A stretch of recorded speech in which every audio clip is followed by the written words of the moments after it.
The correct Jordan-Hare Stadium time is 5:05. We are 1 hour away from the kickoff of tonight's game. This is my 14th year announcing at Jordan-Hare. I began in 2006.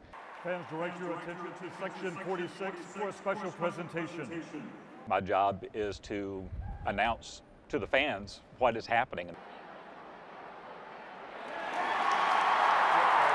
Number 28, Jacarvius Whitlow carried for the Auburn touchdown.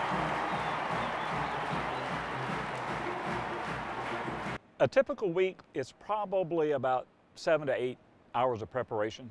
Typically that begins on Tuesday. I'll begin to pull the information together for the spotting charts that I use. Saturday morning early is more running through the script, making sure I'm comfortable with how it's going to be said and that I know what the flow is. I know how things are going to come.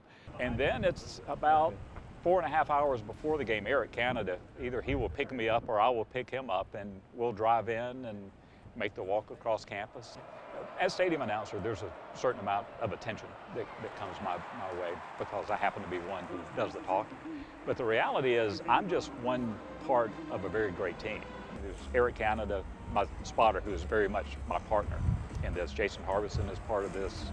Richard Stevens, who's a scoreboard operator, and Carl Stevens' son.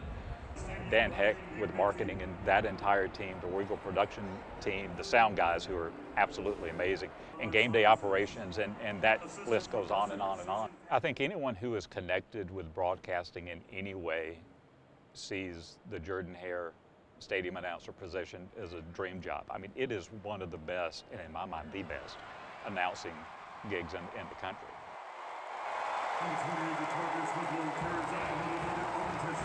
I'm amazed that I'm the one that's fortunate enough to do that, but also recognize the responsibility that comes with that honor.